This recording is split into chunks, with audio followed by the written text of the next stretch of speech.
is the product of a policy that was put in place shortly after the governor took office.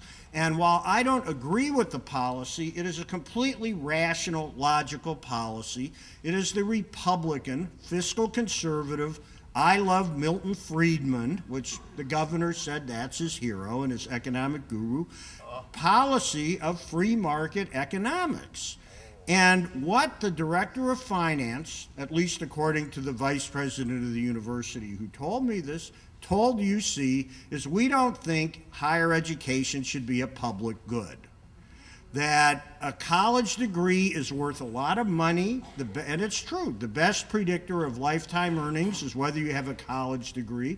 Professional degrees, you make more money. It's an investment, so if you want it, you should just be willing to pay for it. And if you're not willing to pay for it, to go into debt, or if you have rich parents for them to pay for it, then you don't want it enough, because that's what the free market says.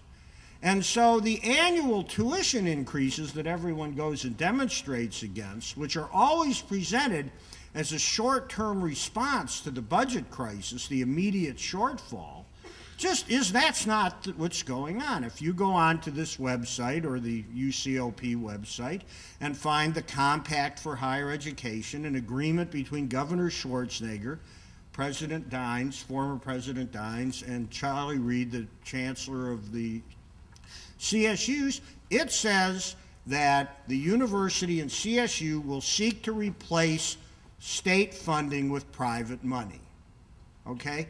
And that fees will be increased at least the rate of income growth in California, up to 10% a year, or faster if necessary. So these annual fee increases are all programmed. Now, you say, well, that doesn't sound that unreasonable to have fees go up at the rate of income growth. Well, as you know, or I hope you know, the rich are getting richer very fast, and everybody else, the middle class, is stagnant, and the poor are getting poorer. And when you compute an average, because I teach statistics, if you have a few people making $100 million, that really drags the average up. So it's true, the average rate of income growth in California has been about 8% a year. But that's not the median rate. That's not what's happening to most people. And so this thing of making UC less and less affordable is a decision that was made 5 or 6 or 7 years ago, whenever Arnold came in. And the move toward privatization of the university that's going on was established in the Compact.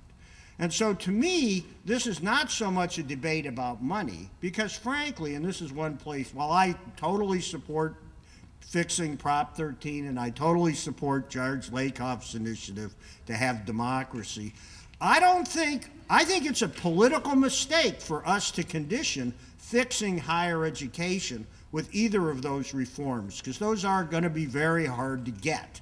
That's not a reason not to try. But it's going to take a few tries, I'm afraid, to win. The fact is, if the governor wanted to find $2.7 billion, which is what it would take to put higher ed back together in California, he could do it with the money he's got now.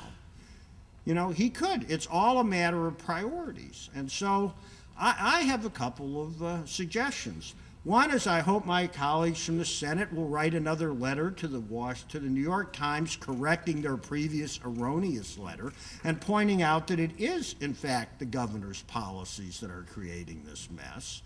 And press they're smirking because they know me. But, you know, I don't give up easily. But the more important thing is I think anywhere that the governor shows up, he should be getting picketed by students, by faculty, by people who work here, saying, give us back, just saying, give us back our dream, because he is the great destroyer. And he is. And the last and important thing, and this was the fundamental conclusion of the Futures Report, is that philanthropy won't do it. That Bob Dines gave away about $2 billion a year, and you just can't raise $2 billion in unrestricted philanthropy every year. It just doesn't happen.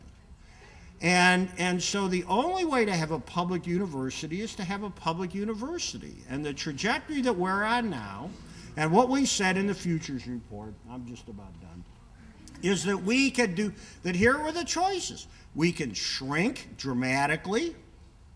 We can get very expensive. Full privatization would mean undergraduate fees of about $27,000 a year. Or we can get crappy. And what's happening now is a little bit of each. And I think it's time that we demand that our academic leaders, our administrators, and the regents do their job and defend the vision of higher education. And don't applaud, I'm out of time. And stop being so defeatist, because the fact is, what they're doing, and I think many of them are doing it with the best of intentions, isn't going to work. Just like the Stanford-UCSF merger didn't work after we wasted several $100 million proving it.